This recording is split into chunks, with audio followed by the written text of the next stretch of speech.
Ready.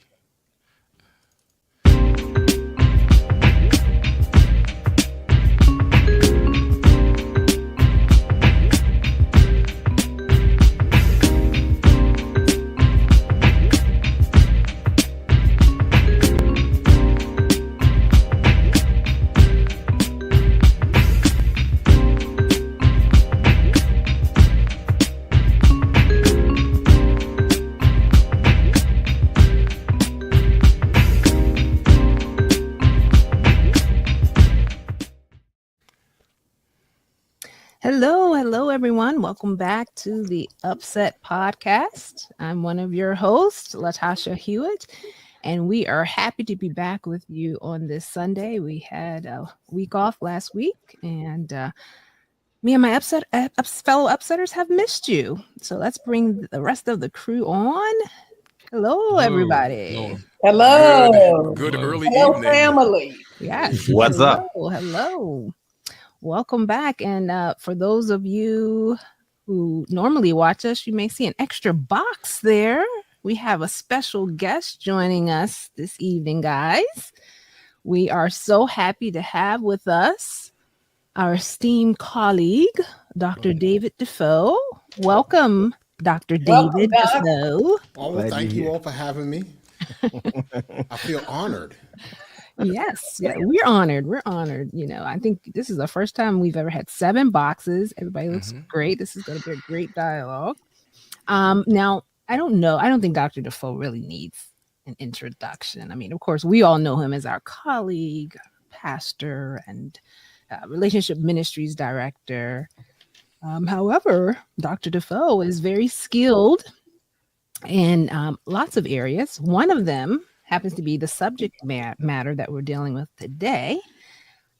Good grief. Good grief is our title for today. And we've heard that expression over and over, right? We've heard people use it, right, guys? Good grief. All right. But of course, we're talking about it more in a context of grieving.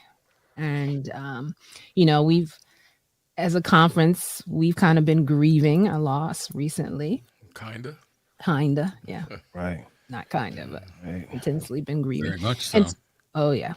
And so we know that beyond that particular grief, people are grieving different things every day, different losses every day, people, experiences, things of that nature. And so the crew, we said, hey, we need to talk about this because this is a process that takes place for people every day, and we need to do it right. We want to make sure we're grieving correctly, if there's such a thing. And so, before we kind of jump into some questions for the good doctor, I kind of want to know, my fellow upsetters, when you guys think about grief, what comes to mind, or what is your first experience, or what's the first time you remember feeling what you consider to be grief? That's a good question. The What- first time. Yeah, first time, or when you realize, I think I'm grieving here, or This might be crazy, guys, but I could remember grieving my cat. I was going to say it was a pet. Yeah. I had a black cat, not the one that tears down the screen, guys. But I had a cat, and I think about 6 years old, the cat was missing, and it was like a death. And to me at that point, and I think that's the first time I could actually say around maybe 6 years old, maybe 5, 6 years old, that I experienced grief. That had to be catastrophic for you. Yeah. Well, when I experienced related to the same topic with a pet, when I experienced what I know to be grief now, I didn't know it was grief then. I was just brokenhearted, and it wasn't tagged as grief. My family, my friends, no one really used that word. But I know that what I felt was grief. Yeah, for me, it was a pet also. I was probably about 8 years old, and I'll never forget how angry I was. I didn't realize how upset I was about the loss of my dog, Leo, but later on I realized I was grieving that dog. Wow. I guess I should have had more pets. I didn't have any pets growing What, up. you needed more grief when you were younger? I mean, I know. I feel like, Good grief. And yet, good grief, right? and yet, I will add that as I, got older and had family members that died, I can tell you that depending on who it was that died, I didn't have as much grief for them as I did for my dog. Mm, I know that sounds kind of gruff on the surface, but I've come to realize that grief was relationship based. Yes. mm, Mhm. So, and I didn't feel bad about it. It's just that, I was sorry for the death in the family, but it was a family member I rarely related to. mhm. well, for me, it was a family member. I was young. I didn't know what death was, but I know it made my dad cry, and my father was my heart. And when he started crying, I don't know what happened. I just knew I started crying, empathetically, because whatever it was that made him cry, I knew whatever it was going to bother me at some point. Mm. And that was the first time I remember just being sad. For me, I can't quite remember grief as a child. We did have some pets, but I wasn't all pet oriented at the time. So when we lost, there were others grieving, and to me, I was like, okay, they passed. It wasn't so horrible for me.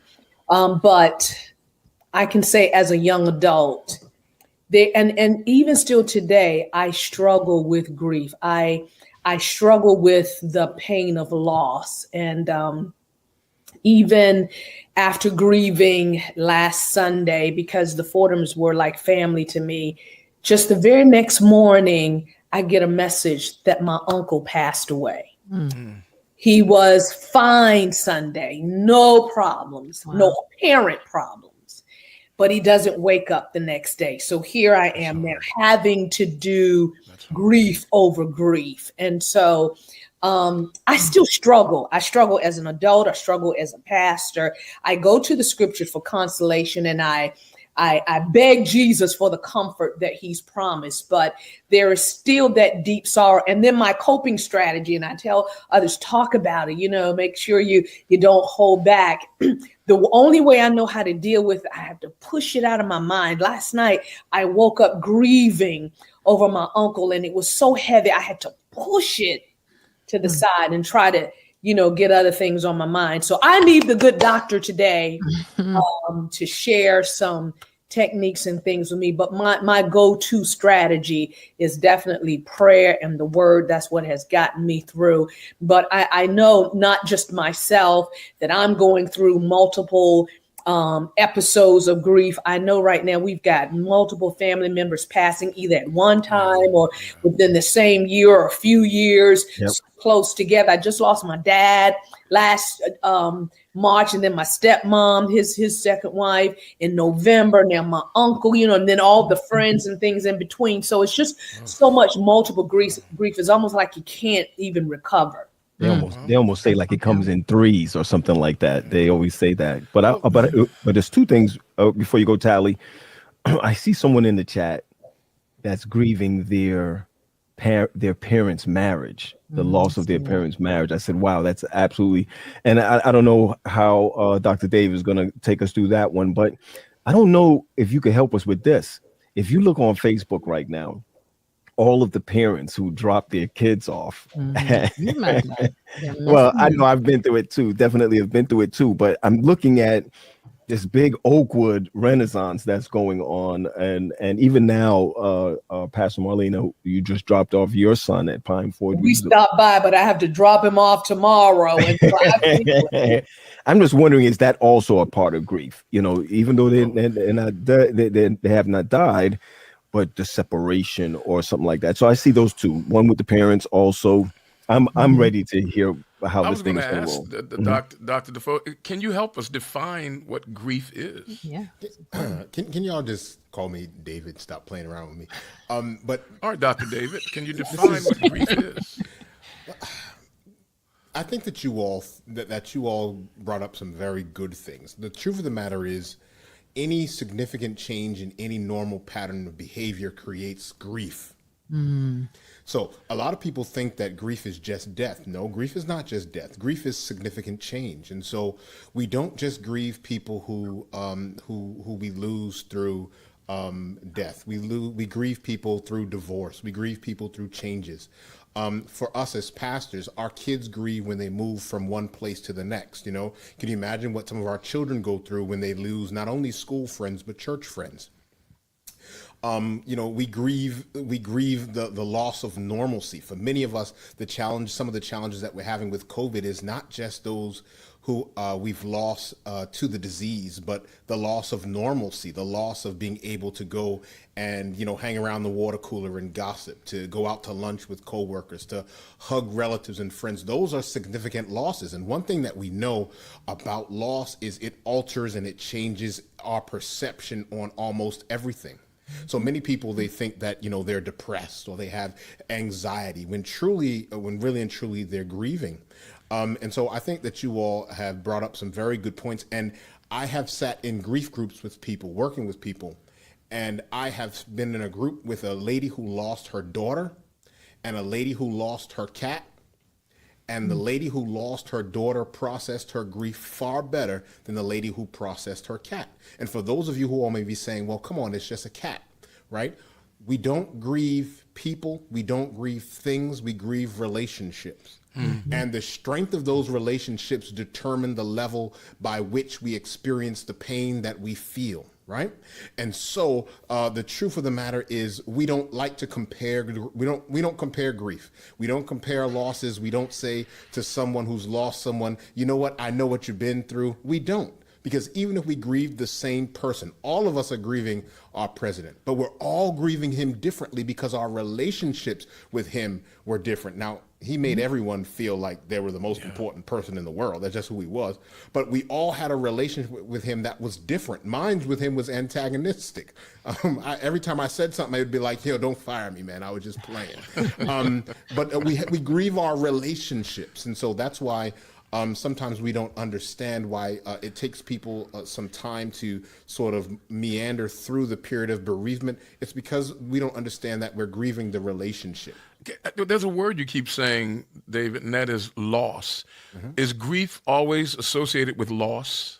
Well, what do you lose, right? So Tally, to be honest, right? When people get married, right? They're in the state of euphoria. They're having a great time, right? There's always an adjustment period in marriage. But one thing that we discovered is that adjustment period is tied to the fact that I have now lost my individuation. I have now moved from being an individual to now being collective. I now got to ask somebody if I could go downstairs to the bathroom, right? Or you know what I mean? So that period of adjustment, that there's a loss there. So even though I'm happy, I've still lost something, right? When we move, when we change jobs, when our like someone in the chat said, when our parents divorce, any significant change in any normal pattern of behavior creates loss, and we have to grieve those things. Now, the challenge is once we don't grieve them, it then comes out in negative behavior, right? That's where you get the anger and the aggression and the apathy and the abandonment and the abuse, right? That's where all that other stuff comes out because we don't grieve our losses appropriately. So that brings up the question, what's appropriate? Because some people may think they're grieving the appropriate way, and then some of the things you just shared manifest, and they're like, maybe I wasn't doing it properly. And I know we all do it differently, but just in general, how do we know when we're grieving the right way?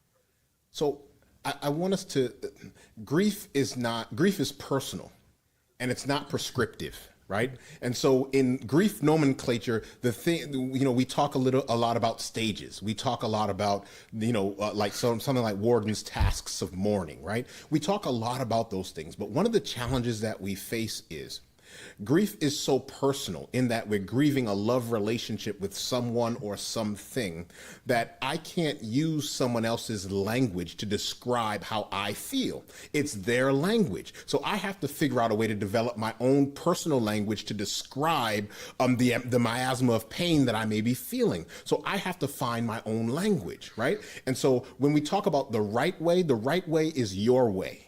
Mm-hmm. And as you grieve your way, now wait, we don't want to utilize mechanisms that don't help us sit with pain, right? Mm-hmm. So one of the things I tell my clients all the time, and they look at me like I'm crazy when I say it at first, what do I do with this pain? They're grieving. And I tell them you have to sit in it, and you have to sit with it. You have to allow the grief to overwhelm you at times. Why? Because if we put it aside, all we're doing is saving it for later. Mm-hmm. Right? And the longer we push it aside, then something else comes. And now we've taken that grief we've put aside and we've compounded it with something else. And we continue to do that over and over again. And then they teach us things like crazy things. Like when you lost your cat, they probably just tried to buy you a new one. Right? Yeah. When a kid comes home from school and they're sad, we teach the kid, let's go get something to eat. Let's go get some ice cream to make you feel better. So what we teach people is when you lose something, when you're in pain, replace it. So you move from one relationship to the next, right? You move from one job to the next, right? You're taught to sort of make yourself feel better with food or short-term pleasure. Because you were taught that. And so for many of us, we don't view grief the right way. Another pet peeve, and I'm not going to, crying is an important tool for healing the heart. One cannot, if they don't enter into their emotions, heal their heart. The heart is not healed with what you know. It's not healed with the head. It must be healed with the heart. And in order for the heart to heal, the heart must feel. And if we put aside the feelings, we'll never heal. So we have to get into it, man. Do we say amen or, this is really good stuff. Yeah, I was sitting in it. But I'm mad only because you weren't around 40 years ago. I mean, David, this is really good stuff. It is. So the title of today's program is Good Grief. Could you, is it then healthy to think that grief can be good? Is it ever really a positive experience, David? Is grief ever a positive experience? I don't know. Well, thank you for joining us today. I feel like it's a necessary process, but not necessarily a good one. Loss is a part of life. Here's what I'd like you to break down for me, Dave. I want to hear him work through this thing. No. I want you to break down the language. You said we have to have our own language.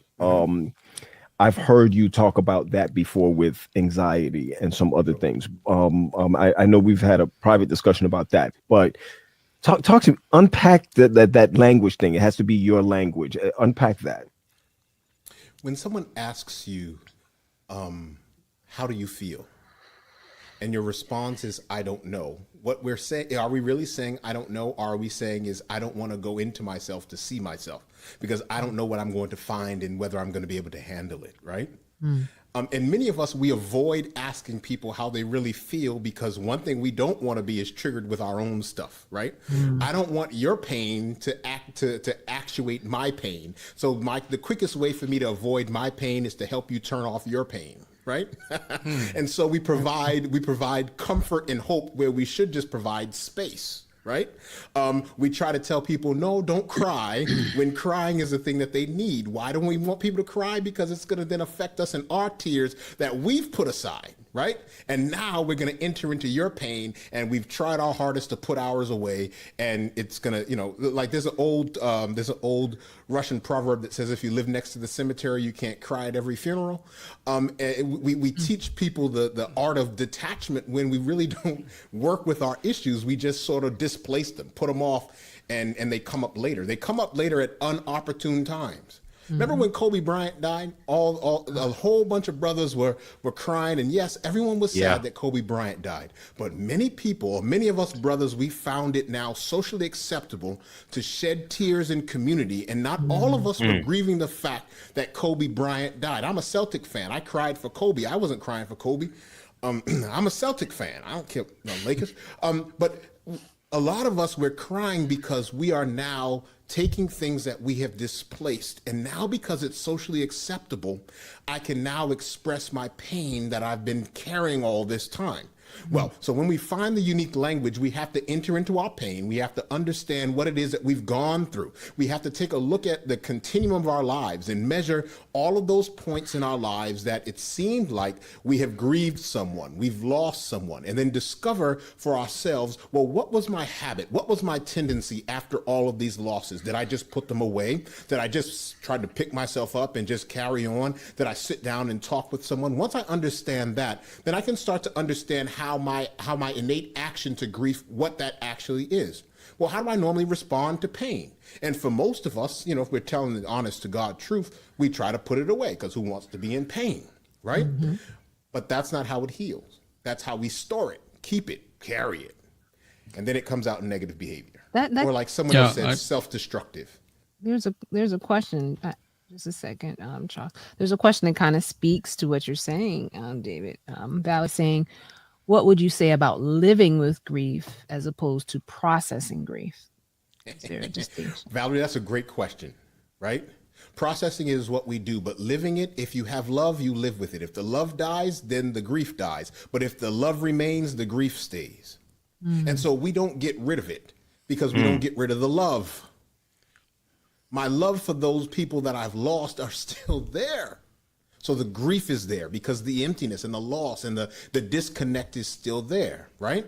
So it's not that we always live with our grief. Now we're not always in the state of bereavement. You know, mourning, of course, is the process by which we move our lives to adapting to loss. That's how we process grief. We go through the periods of mourning. Please say that again, David. Oh boy, I don't know what I said. Mourning is the process where we.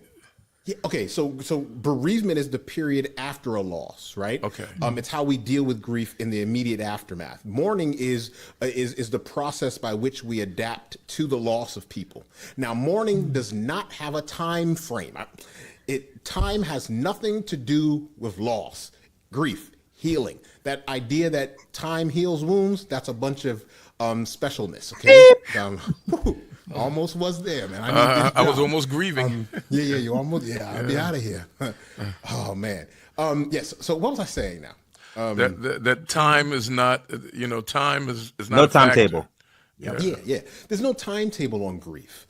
So it's not the time. It's what we do with that time. It's what we do with the space. It's how we sort of grow around our grief, right? How do we develop different coping strategies? How do we develop means to help us emotionally, cognitively, socially, physically, all of those leads? How do we figure out ways to sort of strengthen ourselves and build ourselves so we can build around the pain that we're feeling? We don't get rid of it. It doesn't disappear because the love doesn't go anywhere. So how do we move on? Okay, I don't know. Wow.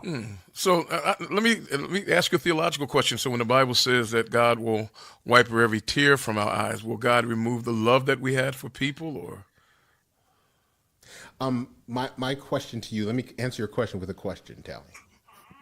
Before Jesus came to earth, God and Jesus were one. They were able to always experience true harmony, right? Okay. Well, one thing we get is that when Jesus returned back to heaven, he was not the same person when he went back that he was when he left. Does God still mourn the relationship that he had with his son that is now changed to save us? Oh man, he did that to me. He did one of those things where Jesus says, "Neither will I tell you who gave me the authority to do these things." The answer is, I don't know, man. Yeah, that's and you know excellent. I didn't know, so that's why you asked me. But on the flip side of it, Nick, I also feel that is why the process of change in the last days, or in the last day, that we need to go through that change, so that those things that we mourn. I mean, are we going to mourn sin? Are we going to mourn the things that we love to do that's against God? I mean, this thing about mourning and grieving, it can go to gamut. Right now, I wonder if I still mourn my cat, because every cat that I've had after that first cat are all black cats. So I'm wondering, is that still an extension of my trauma? Do you understand what I'm saying? Or whichever. My son left a black cat here, and he ain't getting that cat back. Because as far as I'm concerned, It's your cat now. I'm gonna hold on to this cat. Dave, it's funny. My grandmother passed away July 4th last year, and for some reason, I'm handling it better than Paul, which is my twin brother. Right? And you think that we grew up the same. You think that we were in the same, situation. She was our first babysitter, all the way through. But yet, Paul still cries. I think I cried once. Just explain that to me. I mean, how why is it that I mourn my grandmother differently than my twin brother mourned my grandmother? You're different. We grieve relationships. You said that. We grieve our relationships. You said that. And not all of our presentation of how we grieve can be understood. Some people grieve within themselves. Some people grieve externally. This is why we have to be careful about what we tell people about processes for grief, about what they should experience for grief. Not everybody's going to experience anger. Some people, they have it settled in their mind that loss is a part of life, and I don't necessarily need to be angry about it. I need to be, not everybody bargains with their loss, if we're talking about Kubler's stages of grief or dying. And so we have to realize that grief is personal. It's not prescriptive, that we have to give people the space to mourn and to grieve and experience their periods of bereavement as they see fit. Now, we don't want them to cause harm to themselves. So people who pick up drinking or smoking or pick up excessive shopping or hypersexuality or something like that, we want to help them be able to process their emotions. But for someone who every day goes to visit their mother's graveyard or grave site, you don't got to tell them, mama don't know you there. Bereavement is not for the dead, it's for the living.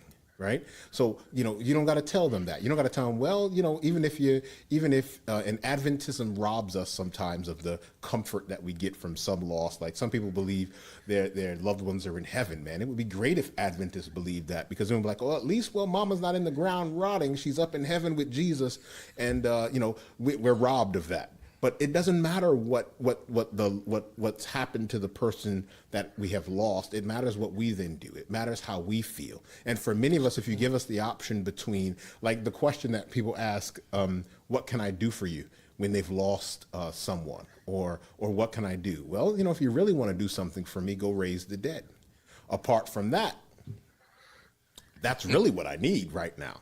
So how do you provide space? How do you provide presence for that person? How do you find out the tasks that, if people who are grieving, a lot of people get so involved in the tasks associated with the loss because it helps them distract themselves from the emotions and from the feelings.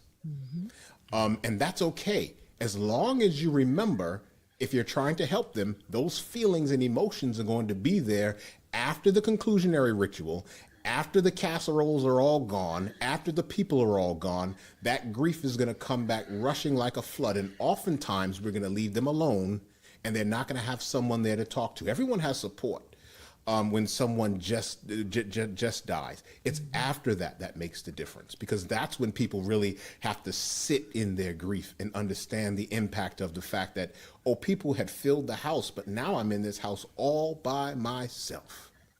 Now what do I do? What now? That's when they need us.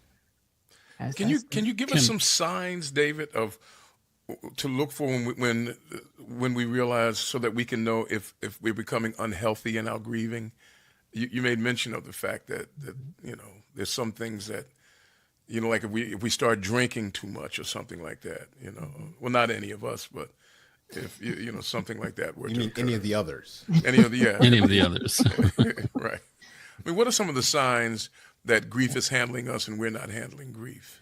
Well, let's talk about this, Talia. And so I don't want to attack people for maybe behavior, right? But okay, if we're trying to replace our losses, so if we've lost something or someone, and all of a sudden we're trying to replace it because we're trying to, fill the space that person left. If we are engaging in destructive behavior that we didn't engage in prior. Now, or if we engaged in it prior, we're engaging in it more. Those are warning signs, right?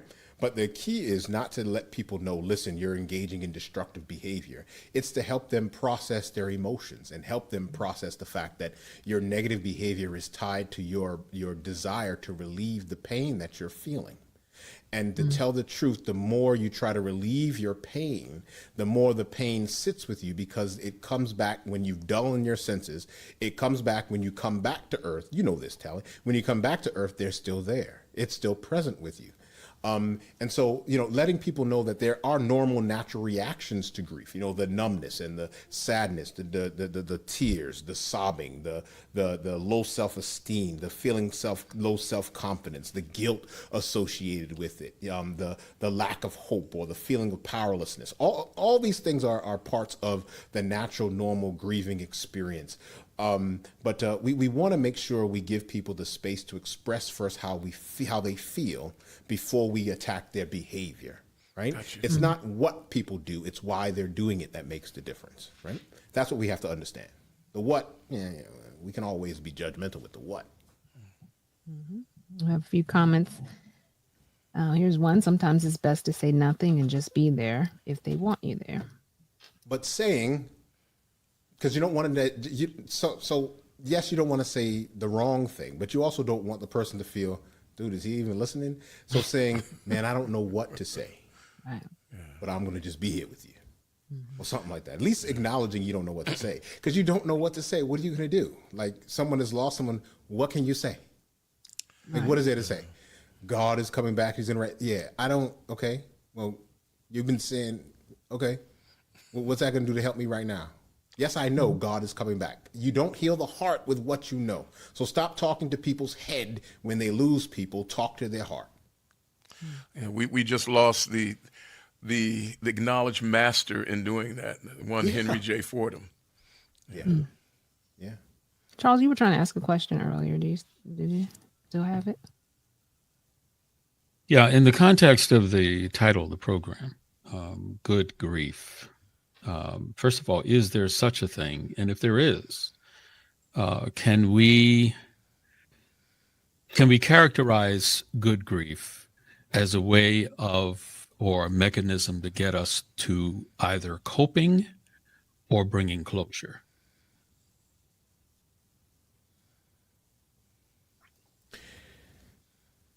I struggle with the word closure. Coping, yes. Closure, I struggle with the word closure. Now, what do we close? We have to close. Let's talk about death of losing people. We do have to close our physical relationship with people. We do have to close that. But our emotional relationship continues. Right? I still am struck by the memory of people. I still remember the smell of you, the sight of you, the look of you, the feel of you, the taste of you, even sometimes. Right? So I remember that. Well, I have to figure out a way to move beyond the loss that I feel and beyond the pain that I feel, understanding that I'm always going to be, or I'll more than likely be, triggered by a remembrance of you. The remembrance of you is not something that I want to put away. Right? Yeah. If that answered your question, I don't know if it did. Well, I was just wondering, because some people are looking for a formula. It's right. Like, oh, if I do this, then this will happen. Yeah. And when we talk about good grief, if we characterize it in so many ways, you could define that. Maybe healthy grief, if there is such a thing. I would think that it would get you from one point to another, and that's why I brought up the two words, closure and coping. Coping is not necessarily agreeing with anything.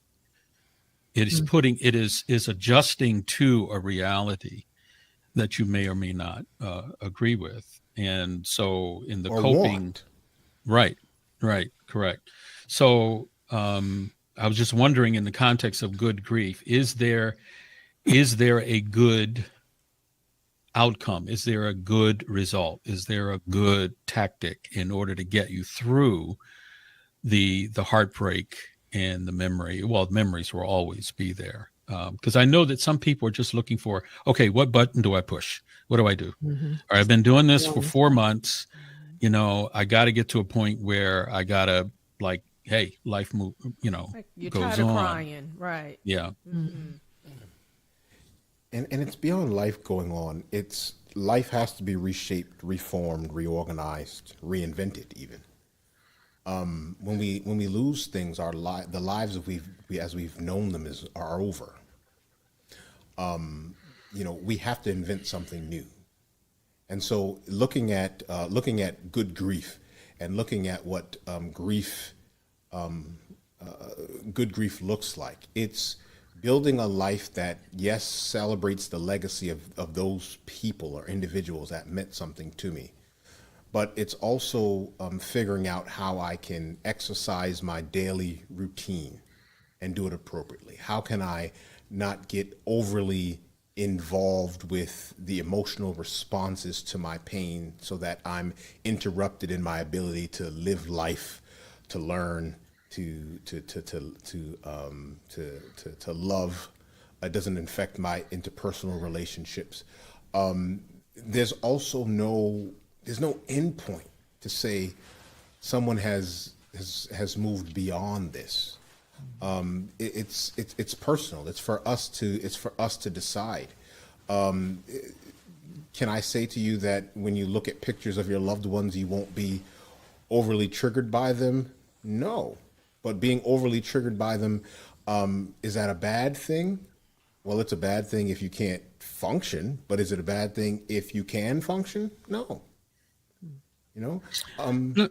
Yeah, go on. Let me ask, in a situation where a family, well, two things, and they're related, but they're separate in a sense.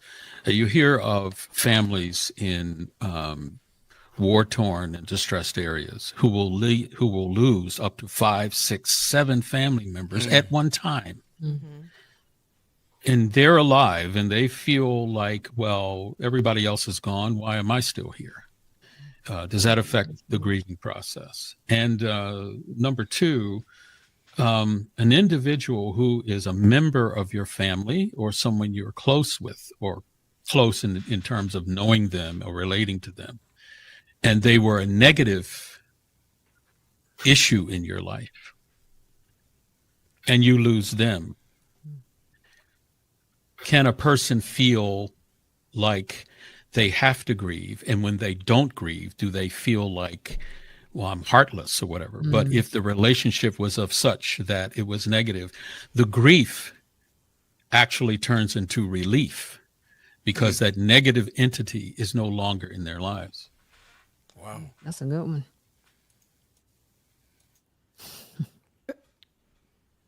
Reminds me of that old song. That old song, I'll be glad when you're dead, you rascal you. Remember that one?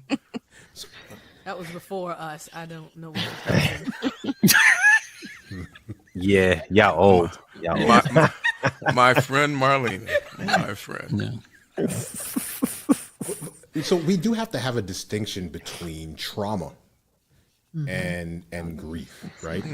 We deal with trauma. Oh, and there, yeah. So Charlotte had mentioned it. We deal with trauma sort of differently than we deal with grief. Trauma is uniquely different than grief and loss. However, someone who has been traumatized by the death of someone, like seeing someone murdered or shot or killed, losing 5 people in war, right? You suffer grief and you suffer trauma. And more than likely, we have to deal with the trauma before we can deal with the grief, right? But to answer the second part of what you mentioned is, remember, we grieve relationships, and those relationships that we grieve are not just positive, they also are negative. So I grieve the fact that you were here and you're no longer here. And I also grieve the fact that you were never here and you're still no longer here. Right. So I have to figure out a way. So even if I've lost someone that I can't stand, right, I still experience some grief. I may be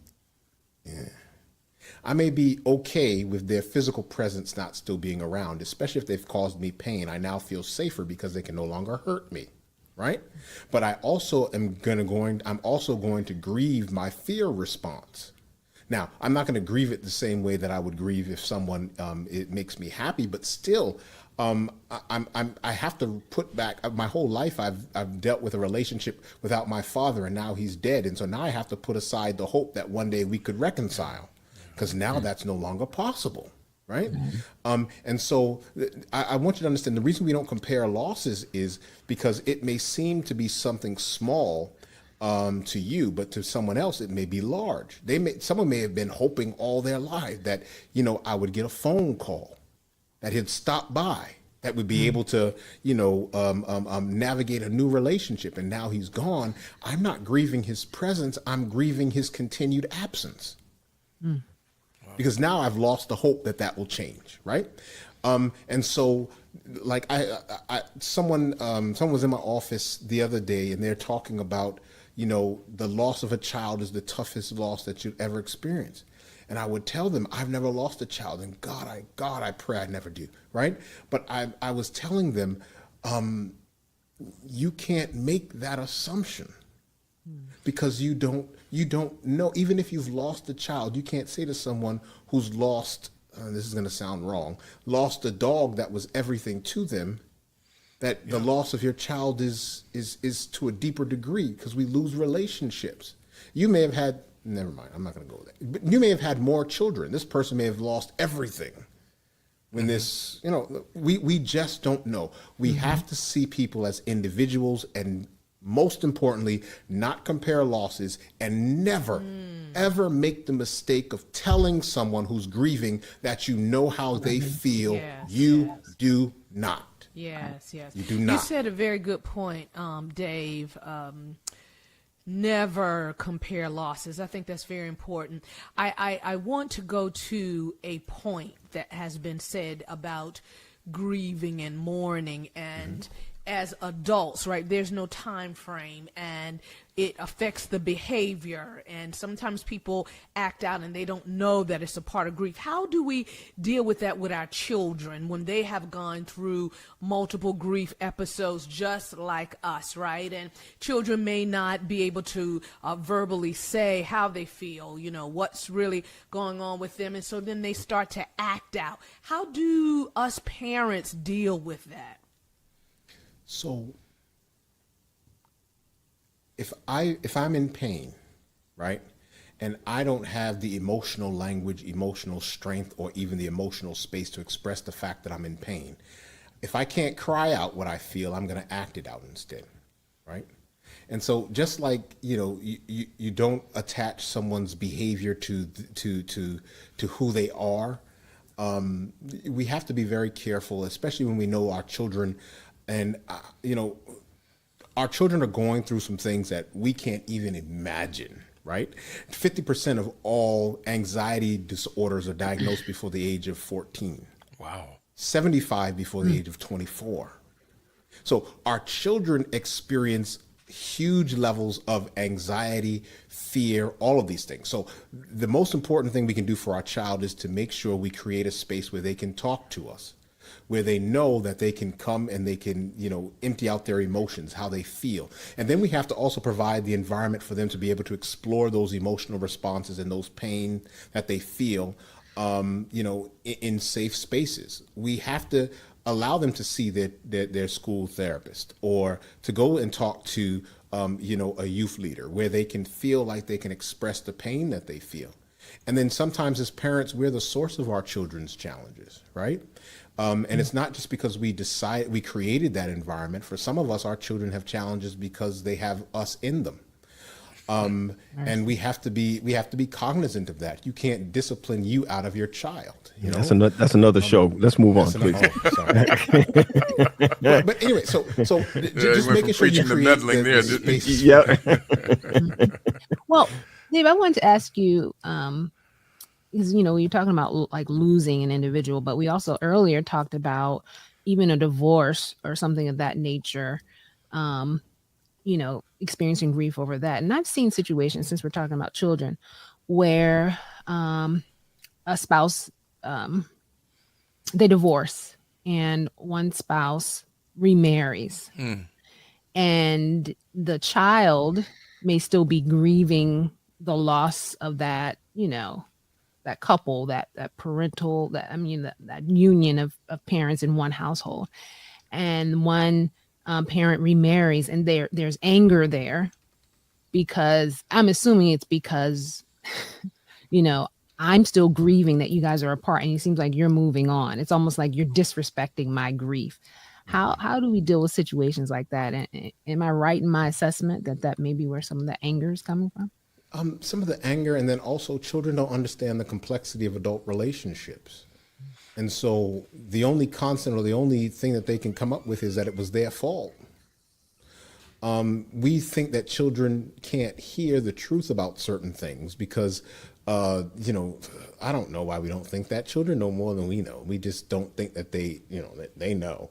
There's sometimes we need to have conversations with them that we may think are adult-like, but if you don't give me a narrative, I'm going to develop my own. Ooh. And my own is always going to be attached to what I did. So many of them, they express anger because they feel guilty. But here's one other thing, right, Latasha, as we talk about children, right? I sat with someone one time that was talking to me about the fact that they couldn't develop meaningful relationships with women, right? And they had a father that left the house early in their life. And their mother told them that the father was on vacation and the father never came back. Wow. This guy, his whole life, grew up thinking that the reason he couldn't develop attachment with women was because of the father, or the man that left his life and was not in his life. When really we discovered through some EMDR stuff that really it was when he was told that his father was on vacation, he lost trust in his mother. So it wasn't the parent that wasn't there. The parent that wasn't there didn't matter to him. Relationships. It was the parent that was there. Right. And so this is the important thing about making sure that we really take a bird's eye view of the things that we go through, man. And we sit down with people who can sort of help us and walk us through these, or even do it ourselves. Journaling is a good thing that that people can do, even if it's not, just sitting down and just writing out all your thoughts and all that. You can get journals with question prompts. I swear there's a grief journal out there with question prompts, and if not, don't steal my idea. Maybe one day I'll write one, right? Because to write a journal seems pretty easy. But anyway, so getting question prompts where you just sit down and you just respond to questions as it relates to the pain that you're going through. But for Marlena, Latasha, what you all asked, we have to be able to talk to our children and create the space for them for us to understand that, one, they're more complex than we understand, that they think more and process more, especially now, than we ever have before. And then if your children are also cutting, right, or engaging in self-harm behavior, that is a scream, not for attention, but that is it may be sometimes, but that is them screaming out that there is something in them, some pain they're going through, some frustration they're going through, that they're getting some cathartic release by causing themselves physical pain, because to deal with physical pain is easier than emotional pain. That's right. All right. I'm off Profound. that. That's Wow. profound, David. Wow. I have a question. Good, real talk there. Go ahead, Charles. Does grief end? And consequently, what if grief never happens or never begins after a loss on whatever level? Well, grief is the change in behavior, the change in any significant behavior. So we grieve. Now, we don't always have a period of bereavement, and we don't always mourn, right? But when we experience loss or change, we do grieve, even if we're able to put it aside. Remember, we grieve relationships. So if it's something small, it's not going to cause us much pain, or it's not going to rise to the level of us being so emotionally involved. It's relationship, it's connection, it's what did it mean to me, right? So a lot of people grieve negatively because they had relationships with things that were negative that are now gone, right? So if I have a negative relationship with my security and my money, if you take my money from me, I'm going to lose my mind because I had a relationship with money, right? Okay. So I don't know what the question was now because I don't remember. It was a really good answer, though. Well, I guess I asked the question because even in my own life, and I've know in the lives of others that have lost things or people or situations, and they no longer grieve. They have no grief whatsoever.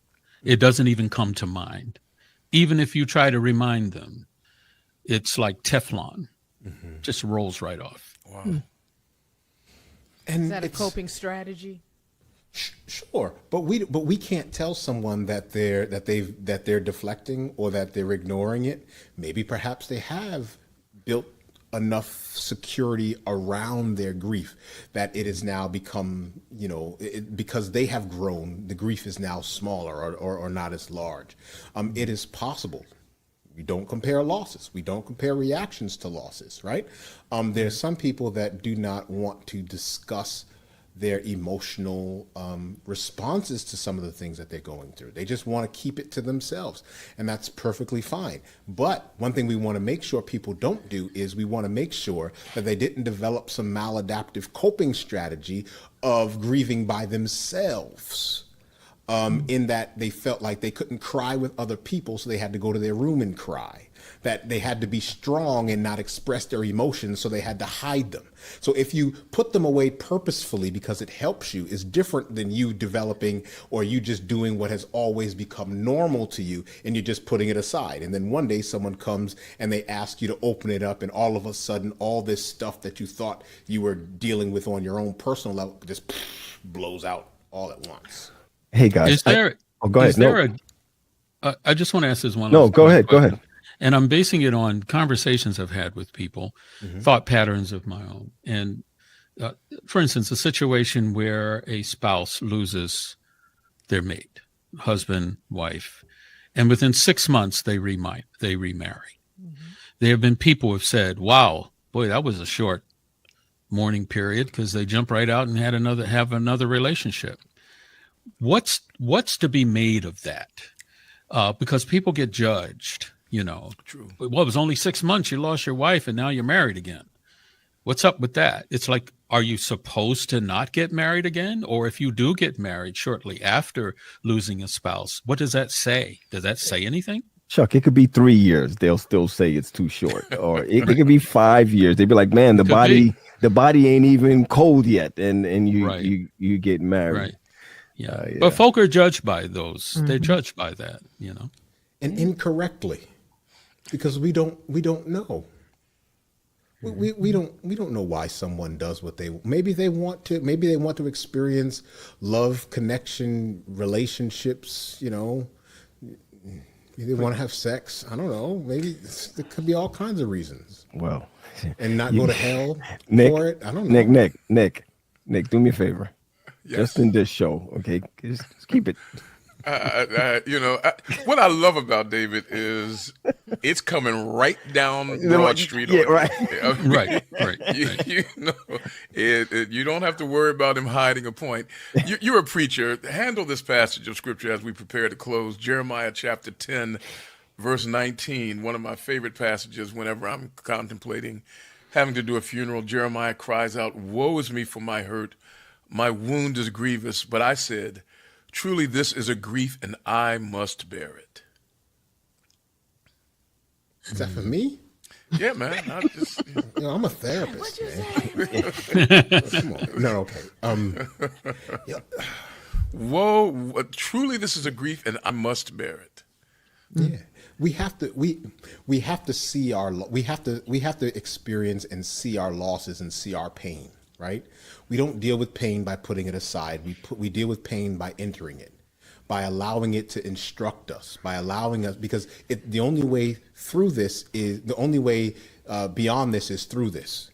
So we have to sit with our grief, right? We have to experience the pain. We have to experience the range of emotions that come with it, and be honest with ourselves as we're going through those emotions, right? I can't just ignore it. I can't just say, well, you know what, I got to pick myself up and I just got to put my shoulder pad on, be strong, whatever. It's going to come back. It's going to come out. Hey, guys, I have a question, and I know that we're coming down to an end here, and I know that this is vast. You can go from one end to the other. But Dave, this show today, this podcast came out of one of our immediate losses. Let's just, it wasn't my cat. Okay. It wasn't a loss of our jobs or anything of that nature. So I really want to narrow it down as we're coming down to a close, because we kind of opened it up all over the place. Sometimes even as a pastor, and we have those 10, 15 minutes that we do the eulogy, we say some dumb things. You have talked about some things we should not say. Is there anything you could tell us that we could say? Yeah. And I'm not talking about pastors, I'm talking about all of us along. Let's put Sean in a seat. Let's put Joey in the seat. Let's put Donovan in the seat. What good grief. What, I text back. Sean called me. Sean called me. I text him back, and I was sorry I text what I text. I was like, anything you need, let me know. It's like, no, Pat, that was so dumb. Why did you say that? You know what I mean? Okay. What do we say? Just let me know how I can help. Oh. So, I don't know what to say. I don't know how to help. But if you can think of anything, let me know. Wow. Right? I can't imagine the pain that you're going through right now. I'm here if you want to talk. Mm-hmm. Right? Tell me, how's this process going? How are you doing? Well said, Dave. Wow, I just called Dave to check on you. Thanks, Dave. Mm-hmm. Yeah. Thanks. Yeah, that does help. And I know that we keep all saying we're coming to a close. And I did have, losing the Fordhams the way we did so suddenly, it made me think about when I lost my grandmother. And that was my first experience with grief. I was a teenager. And I literally had spoken to her that Saturday, and on Sunday she was gone. She wasn't sick. She just passed away. And grieving so suddenly like that it seemed traumatic to me. And I felt triggered when this happened, because once again, I felt caught off guard. And so it made me think, should I prepare for grief? Is that, since it's going to be part of life, is there some way that I can buoy myself up so that when it happens, it doesn't rock me the way that it does? And that's my final question for you. Is there a way to kind of fortify yourself for something that is going to come eventually, because it's just part of life? There's a way to prepare for all of life's exigencies, right? We prepare for them by developing the healthy coping strategies to always approach life with honesty, to always live life with routine, to always, eating a healthy diet, exercising regularly, controlling our negative thoughts, right?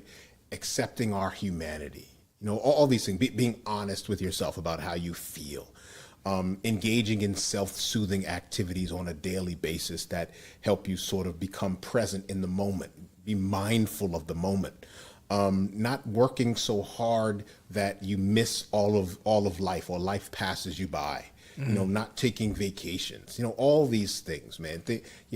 Fighting the urge to sort of do things by yourself, finding a way to, have an outlet to express your pain, your frustrations. If you do that on a daily basis, when something comes and smacks you in the face, death, accident, anything happens, you already have a built-in coping structure that you can then access. It's always easier if I've already developed it to access it than it is to develop something new while I'm in this circle of pain. Wow. Right? So it's making sure that we develop the strategies that we know, what are the things that I like to do that make me happy, and let me do them. How can I reframe in my mind the pain that I go through, the problems, the frustrations that I go through at work, at church, at home? How do I reframe that so that no matter what happens around me, I control how I am no matter what happens around me, right? Mm. Developing that sort of resiliency helps us when we deal with things that we don't anticipate. It's beautiful. And it's hard. It's hard. But I characterize that as accepting uncertainty. I mean, if we live our lives understanding that anything can happen, prepare your mind for uncertainty. But I actually heard a little more than that, and that is to put healthy elements in your life, to structure them in before the emergency demands them. And David, I got to tell you, it is. Look, I love you, you know that, but man, I so deeply appreciate the resource that you are, that you represent, and you're sharing it with us today.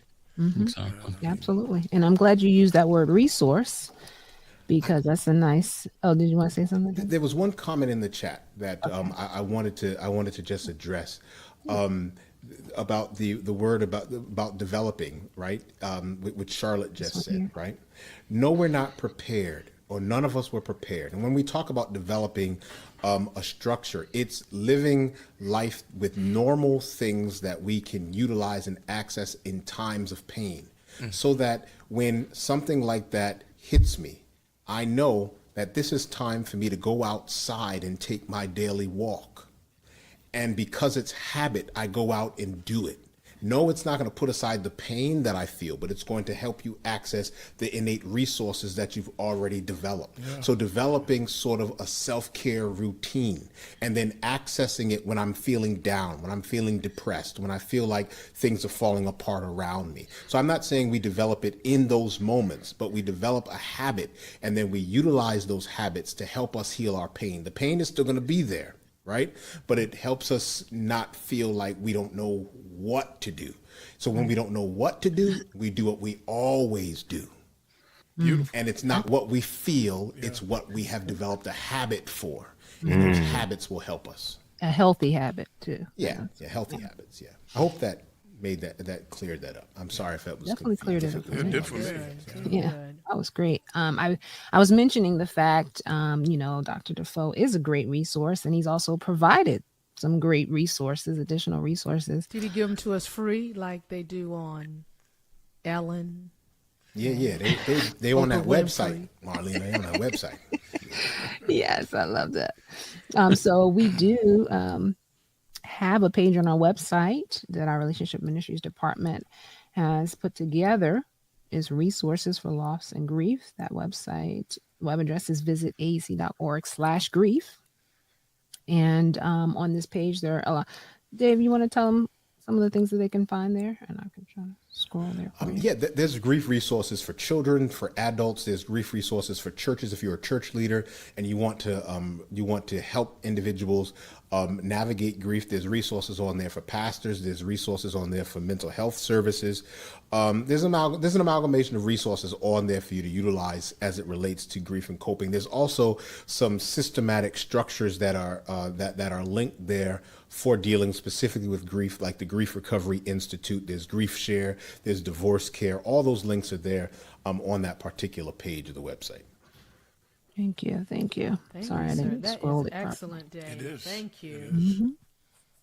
Thank you. So make sure you guys check out that page. We appreciate all of you, all the comments. We didn't get to share all of them, but we appreciate the interaction on Facebook and YouTube. And many commented how they were happy to have some tools that they can use for themselves personally, but also for others they know who are experiencing grief. And that's really why we wanted to do this, so we can equip ourselves with the tools that we need, but also know how to be there for others who are experiencing grief. And so thank you so much, Dr. Defoe, for joining us. Thank you, David. Thank you. Excellent, man. You have done a phenomenal job with such a difficult topic. It's, it varies from individual to individual, but I think you've given us all something that we can. Real quick, gang, did you hear? I don't know if it's in my background. Did you hear baby crying in the background? I did. Listen, I'm still grieving sleep. Y'all pray for me. That's a real thing. But we're happy to be back with you guys next week. Sometimes we change things up. We actually, just for full transparency, we had recorded a couple of episodes that we had ready to go, and then tragedy struck, and so we changed course. But those topics were things that viewers had shared with us that they wanted us to talk about. So in the next coming weeks, we'll be sharing some interesting topics. I think one of them was about executive committee. What is the executive committee? We keep hearing this XCOM executive committee. What is that? What is its function? And so next week, you'll get to hear. Why are you smiling like that? I mean, what's the problem with your Tally? I should have said you and Tally. No, Tasha dumped it over on me, didn't she?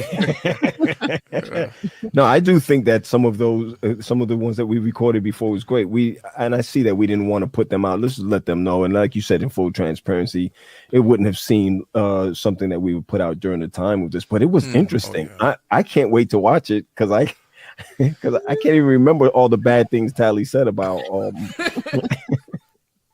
Well, it's hard. It's hard being. Well, this show prepared us for those next. For the ones. People are going to be grieving after they see it. Yeah. So we hope you'll enjoy us again next Sunday for that episode, and we love to hear your feedback on that discussion and know what you think about some of the things that we raised. But for now, once again, thank you for tuning in to the Upset Podcast. Once again, thank you so much, Dr. Defoe, for joining us. Is there a number where they can call in? Is there a number where they could call us if they disagree with us? You mean you're talking about where they could write us like they've been writing us all along? Yeah. Oh, well, we don't have a number, but we do have an email address. Email address, yeah. The infamous upset at AAC. I wish you didn't put that up there because people keep writing it, talking about how much they like Tally and they don't like. No, it's GP that they like. Yeah. But yes, awesome. Look forward to that next Sunday. And as always, thanks for tuning in. We appreciate all of your support and all of your feedback. All right, guys. Have a great week. Thanks again, Dr. Defoe. And we're out. Thanks, David. Yep. Bye, guys. See you next time. What a cute little baby. Good night. Yeah.